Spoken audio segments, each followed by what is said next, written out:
সমস্যা আছে, যেটা আমরা অবসরপ্রাপ্তদের মুখে যেভাবে শুনতে পাই, ইন সার্ভিস অবস্থায় একই রকম ভাবে বলা হলেও কোনো এক কারণে এগুলো আসলে সবসময় পরিবর্তিত হয় না। একটা দিক খুব খোলা চোখে দেখা যায় যে মানে দক্ষতার একটা সমস্যা, কিন্তু দক্ষতার সমস্যাটাকে বললে মনে হবে যেন আমাদের অফিসাররাই বিশেষভাবে তাদের দক্ষতার সমস্যা হচ্ছে। এটা আসলে নীতিগত প্রশ্নের সাথে যুক্ত যে আমাদের দেশে প্রশাসনকে যে নীতিতে দেখা হয়েছে, কাজে লাগানো হয়েছে, তার ফল তৈরি হয়েছে যে আমাদের প্রশাসনের কর্মকর্তারা যে মাত্রায় দক্ষ হয়ে উঠতে পারতেন, যে মাত্রায় তাদের আত্মবিশ্বাসের সাথে দায়িত্ব নিয়ে দেশের স্বার্থে কাজ করতে পারতেন, অনেকগুলো জায়গায় এখানে গ্যাপ তৈরি হয়েছে। তাদেরকে রাজনৈতিক উদ্দেশ্যে ব্যবহার করা, তাদেরকে নানাভাবে এই যে এনেবল করা, মানে সক্ষম করে তোলার জন্য যে উদ্যোগগুলো দরকার সেইটা নাই। পার্শ্ববর্তী দেশ থেকে শুরু করে দুনিয়াব্যাপী, মানে এটাও তো মানুষ তো দক্ষ হয়ে জন্মায় না, তাকে তো সেই জায়গায় যেতে হয়। তো সেই জায়গায় নিয়ে যাওয়ার জন্য যে ব্যবস্থাগুলো, সেখানে খুব বড় আয়োজন নেই। মানে আমি অন্তত 3 মাসের অভিজ্ঞতা থেকে বলতে পারবো যে আয়োজনটুকু আছে সেই আয়োজন দিয়ে আমাদের প্রশাসনিক কর্মকর্তারা আন্তর্জাতিক পর্যায়ের দক্ষতার জায়গায় অর্জন করতে পারবেন কিনা সেটা একটা প্রশ্ন থেকেই যায় সবসময়। অন্যদিক থেকে আরেকটা জিনিস আছে যে তাদের পলিটিক্যাল উইলটা খুব গুরুত্বপূর্ণ, কারণ ওইটাই আমার মনে হয় 1 নম্বর, দেন দক্ষতা আসে। পলিটিক্যাল উইলটা যদি থাকে তাহলে হয়তো এটা ফলো করবে, অর্থাৎ মানে এখন যারা যতটুকু আছেন আন্তরিকতা দেশপ্রেম দিয়ে তারা সেই আত্মবিশ্বাসের সাথে কাজটা করতে পারবেন। যদি কোথাও দক্ষতাজনিত সমস্যা থাকে সেগুলো তৈরি করার ব্যাপারে উদ্যোগ নেওয়া যাবে। তো যে কথাটা বলতে যাচ্ছি যে আমাদের প্রশাসনকে কাজে লাগানোর ক্ষেত্রে সরকারের দৃষ্টিভঙ্গি হচ্ছে যে পলিটিক্যাল উইল সরকার তৈরি করছে যে আমরা জাতীয় স্বার্থে আমাদের প্রশাসনকে কাজে লাগাতে চাই, এবং প্রশাসনের ক্ষেত্রে সাধারণ দৃষ্টিভঙ্গি যেটা প্রধানমন্ত্রী ঘোষণা করেছেন সেটা হচ্ছে যে পারফরমেন্সের উপরেই তাদের সমস্ত মূল্যায়নটা হবে। কে কি পারফর্ম করছে সেটার উপরে ভিত্তিতে মূল্যায়ন হবে। পলিটিক্যাল যে বিবেচনা সেগুলো চাইতে এখানে প্রত্যেকের পারফরমেন্সকেই প্রধান করা হবে। তো এইটা একটা গুরুত্বপূর্ণ মানে একটা চেঞ্জ আমাদের কাছে, অবশ্যই এটা বলতে হবে, কেননা রাজনৈতিক বিবেচনা থাকলেই এক ধরনের তৎপরতা শুরু হয়। পারফরমেন্স বিবেচনা যখন প্রধান হয় তখন প্রত্যেকেই তার নিজ স্ব ক্ষেত্রে তার পারফরমেন্সটা যতটা সম্ভব আপ টু দি মার্ক সেইটাতে যেয়ে যেতে হয়। এবং এই ডিরেকশন চেঞ্জের ফলে হ্যাঁ যে সমস্যাগুলো এখন তৈরি হচ্ছে সেগুলো সমাধানের উদ্যোগ নিয়েও ভাবা হচ্ছে। যেমন আমরা একটা প্রসঙ্গে আসতে পারি যে আমি যে মন্ত্রণালয়ে দায়িত্ব দেওয়া হয়েছে অথবা কাজ করছি সেটার সাথে যুক্ত থেকে পরিকল্পনা মন্ত্রণালয় মূলত পাবলিক ইনভেস্টমেন্ট নিয়ে কাজ করে। এখন এই পাবলিক ইনভেস্টমেন্ট এইটার ম্যানেজমেন্টে এখন আমাদের সবচেয়ে বড় সমস্যা। আপনারা সবাই জানেন গতকালকে এডিপি গ্রহণ করা হয়েছে, 3 লক্ষ কোটি টাকার এডিপি একটা ঘোষিত হয়েছে। এখন এর আগের বছরের রিভাইজড এডিপি দেখা যায় যে সেটা 2 লক্ষ কোটি টাকা, তার যে বাস্তবায়ন হার সেটা নিয়ে কিন্তু সবাই প্রশ্ন তুলছেন, এবং সেটা তার লুকানোর কিছু নেই, এটা তো ঘোষিত যে এই মুহূর্তে কত বাস্তবায়ন হচ্ছে, জুন নাগাদ যে শেষ পর্যন্ত কত দাঁড়াবে। তো সেই জায়গা থেকে বলা যায় যে পাবলিক ইনভেস্টমেন্ট ম্যানেজমেন্টটাই এখন বাংলাদেশে একটা খুবই বড় সমস্যার জায়গায় দাঁড়িয়েছে।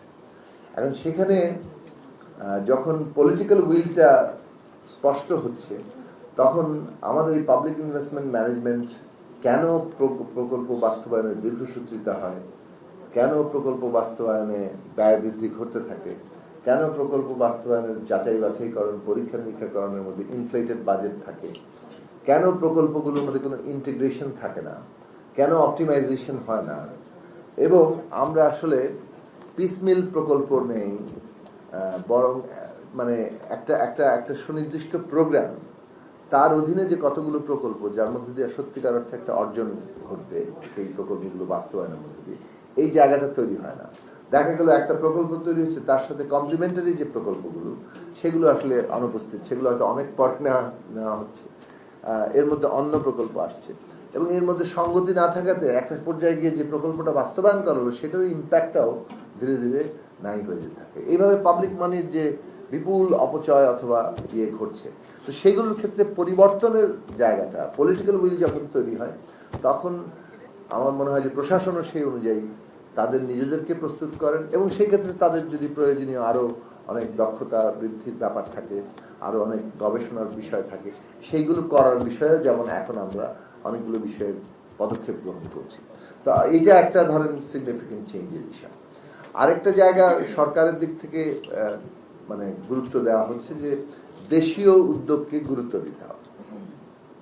আমাদের দেশীয় মানে আমরা এর মানে এই নয় যে মানে ফরেন ইনভেস্টমেন্ট কোনো মানে ইয়ে হচ্ছে, সরকার ফরেন পাবলিক ইনভেস্টমেন্ট যদি যথেষ্ট মাত্রায় ভালো পারফর্ম করে এফিশিয়েন্টলি এবং এফেক্টিভলি সেটা বাস্তবায়িত হয়, ইমপ্লিমেন্টেশন হয়, তাহলে একটা অর্থনীতিতে একটা চাঞ্চল্য সৃষ্টি হবে, এবং সেই ক্ষেত্রে দেশি বিদেশি বেসরকারি বিনিয়োগটা বৃদ্ধি হবে। সেখানে দুটো উদ্যোগ সরকারের জায়গা থেকে আছে। একটা হচ্ছে যে কিভাবে ব্যবসা বাণিজ্য সহজ করা যায়, ইজ অফ ডুইং বিজনেস, আর একটা হচ্ছে কস্ট অফ বিজনেস, ব্যবসা বাণিজ্যকে মানে কি বলে এটাকে কমিয়ে আনা, মানে তার ব্যয় কিংবা ব্যয় কমিয়ে আনা, সুলভ করা, ব্যবসা বাণিজ্যকে সুলভ করা তার এবং এইটার যে সহজ করা, এই দুটো কাজ নানা অর্থনৈতিক অনঅর্থনৈতিক ব্যারিয়ার থাকে আমাদের এখানে। যেভাবে লাইসেন্সিং, যেভাবে এক একটা সামান্য স্মল এবং মিডিয়াম লেভেলের উদ্যোগ নিতে গিয়ে একজনকে যে পরিমাণে তার যতগুলো অফিস ঘুরে যত ধরনের প্রক্রিয়ার মধ্যে যেতে হয়, তাতে তার ইনভেস্টমেন্টের বড় অংশ চলে যায়, সময় চলে যায়, ধৈর্য যদি ঘটে, নানা রকম অবস্থা এখানে সৃষ্টি হয়। এই ক্ষেত্রে একটা বড় পরিবর্তনের জায়গা আনা, এবং সেটা যেমন দেশীয় উদ্যোক্তাদের ক্ষেত্রে, বিদেশি উদ্যোক্তাদের জন্য। কারণ এখানে যদি বিদেশি উদ্যোক্তারা আসবে তখন যখন তারা বিনিয়োগের পরিবেশটা পাবেন, সেইটা যেমন ইনফ্রাস্ট্রাকচারগত, সেটা যেমন এনার্জি সহ অন্যান্যগত, তেমনি এই ধরনের আইনগত অনেকগুলো ব্যাপার ওখানে যুক্ত আছে। এবং আইনগত দিক থেকে যেমন লাইসেন্সিং একটা ব্যাপার, ওয়ান স্টপ সার্ভিস পাওয়ার একটা ব্যাপার, তেমনি আরেকটা ব্যাপার হচ্ছে যে তারা রেমেডি পাবে কিনা, আইনগত তাদের যে সুরক্ষা, সেই জায়গাগুলো তারা পাবে। তো সেই সব দিকগুলোতে কাজ করার চেষ্টা করা হচ্ছে। কিন্তু ফোকাসটা হচ্ছে, গতকাল এনএসসি মিটিংয়েও মাননীয় প্রধানমন্ত্রী আলোচনা করেছেন যে দেশীয় উদ্যোক্তাদের, দেশীয় বিষয়টাকে আমাদের অবশ্যই গুরুত্বের সাথে সবসময় সাথে রাখতে হবে, এবং আমাদের সক্ষমতা বিল্ড আপ করতে হবে।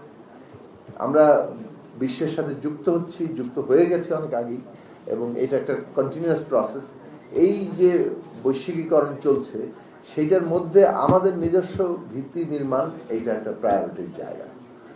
আর এখানে যে কথাটা বলা হয়েছে সেটা ইনফ্যাক্ট আজকে সকালে আমরা দুটো প্রজেক্ট নিয়ে আলোচনা করছিলাম, এবং সেখানে এই প্রসঙ্গটি আলোচনা হচ্ছিল যে টেকনোলজি ট্রান্সফারের ক্ষেত্রে আমরা এখানে কি ক্লজ আছে, এবং এইটা এখন খুব প্রায়র ইস্যু।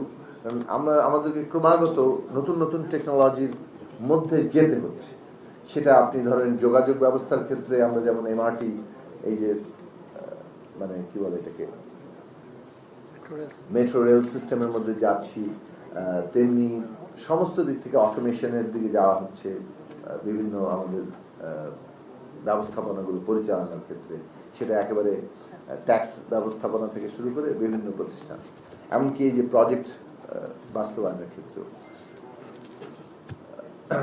আর অন্য দিক থেকে দুনিয়ায় তো একটা আর্টিফিশিয়াল ইন্টেলিজেন্সের যুগে ঢুকে পড়েছে। এখন এরকম একটা পরিস্থিতিতে টেকনোলজিতে যদি আমরা নিজেরা ইকুইপ না থাকি, তাহলে কমপ্লিটলি আমরা মানে বড় নির্ভরশীল হয়ে পড়বো, এবং সেই দিক থেকে টেকনোলজি ট্রান্সফারও সরকারের একটা গুরুত্বপূর্ণ প্রায়োরিটির জায়গা। এখন এইগুলোর সমন্বয় কিভাবে হবে, মানে আমাদের দেশীয় বিনিয়োগ, বিদেশি বিনিয়োগ, এবং বিদেশি বিনিয়োগের ক্ষেত্রে দেশীয় উদ্যোক্তাদের সাথে রাখা, আমাদের টেকনোলজি ট্রান্সফারের প্রশ্নগুলোকে গুরুত্বের সাথে বিবেচনায় রাখা, এবং এইটার মধ্য দিয়ে একটা সমন্বিত এবং ভাইব্রেন্ট একটা বেসরকারি বিনিয়োগ জায়গা তৈরি করা, সেটা যেটা যেটা বলা হয়েছে যে একটা কর্মসংস্থানমুখী বিনিয়োগ নির্ভর অর্থনৈতিক ব্যবস্থা আমরা গড়ে তুলতে চাই, যেটা আবার একই সাথে ইনক্লুসিভ, মানবিক এবং কল্যাণমুখী। সেইটা করার শর্তগুলো মানে ডেফিনেটলি তৈরি হয় যে বিনিয়োগ হচ্ছে বিনিয়োগ, যে কোনো মূল্যে বিনিয়োগ, যে কোনো মূল্যেই মানে কেবল মানে যারা বিনিয়োগকারী তাদের স্বার্থে দেখা, এইটা কিন্তু সরকারের পলিসি না, বরং সরকার শুরু করেছে সোশ্যাল সেফটি নেট থেকে, পাবলিক সেফটির জায়গাটাকে গুরুত্ব দিতে দিতে দিতে একটা বিনিয়োগ বান্ধব কিংবা পরিবেশটা তৈরি করা, ভঙ্গুর একটা অর্থনৈতিক ব্যবস্থা থেকে তাকে ধীরে ধীরে উত্তরণের জায়গায় নিয়ে যাওয়া, এই পথটা তৈরি করতে চেষ্টা করছে। তো এখন এই কথাগুলো বলাটা আমি যতটা আমাদের সরকারের পলিসি আমরা ইমপ্লিমেন্ট করার চেষ্টা করছি সেই জায়গা থেকে বললাম। আসলে কয়েকটা কথা এবার আমি নিজের জায়গা থেকে বলি, সেটা হচ্ছে যে এই কথাগুলো আমরা আগেও অনেক বারবার বলেছি, যে একটা হচ্ছে যে